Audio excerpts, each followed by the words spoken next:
Howdy, and welcome to Broken Tool Garage. We're doing another 3D filament test right here, and we're going somewhere with it. Yes, I am doing stuff out in the garage. I just haven't been doing any content, anything I want to record for content, right? Been a little slow with the winter. So what we're going to be going over is a silver filament. This would be something I could use for like emblems and badges and stuff like that. And I don't think I went over it, but we'll go over it here. I made a 302 badge out of another metallic filament, like a forgot what it was. We'll throw it up there because I can't remember at the moment. So I'm going to go over printing this and refining it. That badge I actually had printed from a friend of mine who had a printer before I got mine. So I'm going to go in and do my take at it and see what we can do to get this looking pretty good. How good is it going to look? I don't know. So the filament I went with, I looked at a lot of different silvers, and some of them just look like kind of a glossy gray with maybe a little sparkle to it. So I finally found, well, I found one that was phenomenally good, but it was also phenomenally expensive too. So I went with a J-Rees is what I'm going to be going with. It's drying. I just finished drying it. I need to get it loaded up, and we'll start doing some test prints on that and see what we can look like. And then I'm also going to do some post-processing on this print as well. That way you can kind of see what happens once you go through and sand it and paint it and everything like that, right? Okay, well, let's get into what I'm doing on Bamboo Studio, the settings I'm going to be using, and what I'm printing. Okay, here's a little custom badge that I made for my 302 right here. And what I did was I made it basic, and then we're just adding the text shape right there. What I did was Junkyard Mustang JYM for mine. This one we're just going to do the racing edition. You see we got our PETG translucent, or PETG loaded in here, right? This is the one I'm using, number 3. On our settings, after doing all the translucent testing, I'm just going to go ahead and use this because I think this is going to make it a nice smooth finish. If you're interested in the actual file right here, I might put that up on printables. I could do that. I actually have this badge loaded up there as well. So basically no cooling fan, and we've bumped up our printing temperature and bed temperature a little bit right there. That's all we've done there. And then on our global, we have the 0.2 standard. It's the one that I made for the translucent, the faster one, SP, and infill is what we did there. So you can look at the other video for that, and if you're interested, like I said, I can download this stuff to printables, and then you have the actual documents right there, right? Okay, 35% infill. That's actually a honeycomb. I am going to change that to my adaptive cubic, and we don't need 35. We're going to come down to 25% infill for what we're doing on this. Other than that, it's the same. We changed the direction because I want it to be lined right there. So what we should get at the end of this, once I sand it in that direction, left to right, is like a brushed nickel finish. That's what I would expect out of this, but we don't know till we test it, right? And I think that's all we got right there. Our speeds are lowered because of the testing I did on the translucent. So we're just going to go ahead and send that to the device. If I click the right thing, 33 minutes, print plate, and done. We'll see what it looks like here in a minute. Okay, loading it up. So we have our translucent in there, the standard bamboo gray, and the bamboo PA6 glass filled right there. I've been doing some work with that. So here is the J-Rees filament. We can kind of see it's gray. It does have a silver look to it. Get some focus in there. So if we compare it to gray, there we go. We can see a little bit of shine. It's hard to pick that kind of stuff up. I can see it. But I'm about to get that loaded. I'm going to go ahead and do a dry cycle since I have this open to make sure I'm getting the rest of the humidity out of there, right? All right, it's loading it up. We got a little bit of, I can't tell our color for some reason with the camera, but not too much light. Not enough light, whatever. See how I opened it and we were at like 10, now we're at 22. That's why I'm going to do the drying. Also, it doesn't know what it is. So I'm just going to go ahead and say it's Bamboo Lab, and we want to do our PETG. I just go ahead and do high flow, and we're going to keep the color white, confirm, and then we need to do a drying cycle to get that back down. I'm just going to do PETG for, we'll just say, I don't know, 4 hours. Right there. And we're not going to rotate because I have them loaded in there, right? I don't want to unload them, especially the glass filled right there, because it's real brittle, so I actually have to tape that up so it can rotate. So we're going to let it do its thing. We're just going to use that setting so it knows what it is, end quote, right?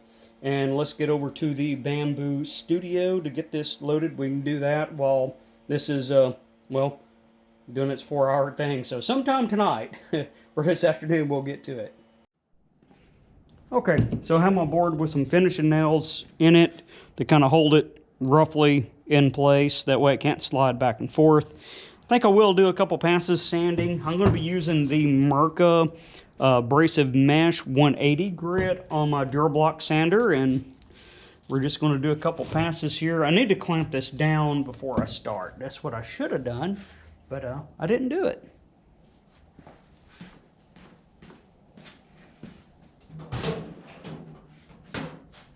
All right, got my clampo. Now let's get that on there. And we're just going to do some passes directly that way. Okay, let's draw that, in focus here. Passes directly this way is what we're going to do. Clamp down.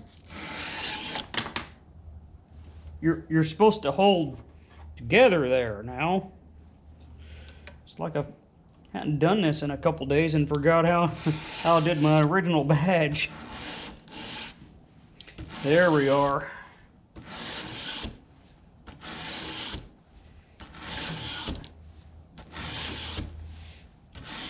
And you got to be careful not to just completely sand through layers and everything.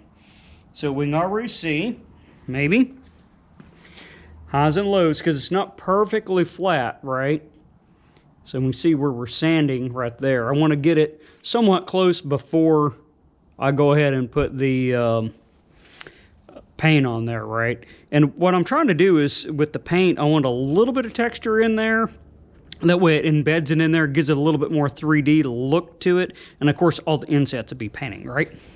Painted, whatever. You know what I'm saying? So I don't want to take too much off,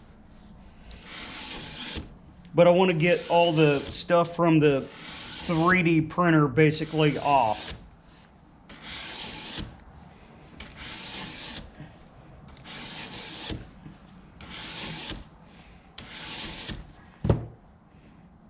Okay.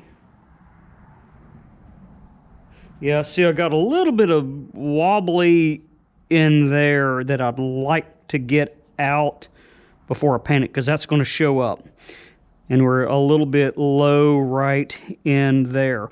Ironing, I've played with it a little bit, but not enough to really do much or say much about it. But I think that can help. And again, I'm trying to get that one little low spot out. We got a low spot in the 3 as well. I'm getting too excited. Adding too much cowbell. Okay, I think that will do for what we're doing. It's not going to be, I mean, if you want it to look like metal, you need to use metal, right? But I think that'll get us there. And it don't look like a whole lot now. We're going to clean this up, wipe it down, go ahead and shoot it with our black. I think I may just leave that with a 180 finish in there. And this will look completely different by the time we black it out and then block it again, because the black is going to cover this, right? We'll block it again, maybe do a pass with some 400 on there, just 1 or 2 little passes, and then we'll go ahead and clear coat it.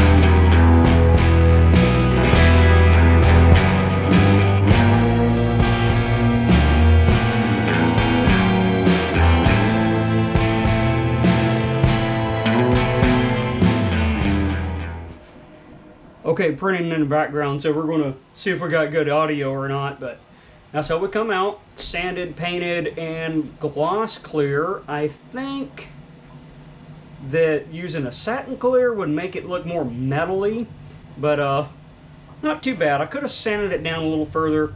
I was thinking by using my the one for my translucent, it would get it more flat, but it really wasn't all that flat comparative to block sanding, right? So I don't think that really helped me out any, and it took longer to print. But yeah, not bad, not bad. I mean, if you're looking on the side of a vehicle, right, you can't tell. Looks pretty good. We do have some flash in there, so I'll work on this a little bit more. Now, the other thing, what I'm printing in the background is my turn signal indicator little kits, the Mopar themed ones. You can buy those kits with lights up on eBay. BTG 215, you can find those kits if you want to buy them, or you can go to Broken Tool Garage Printables and just download the files, then print them yourself, right? Okay, well, I think that's going to sum this up. Well, let's take a peek at these when they get done. That'll be a cool little bonus to this video, right?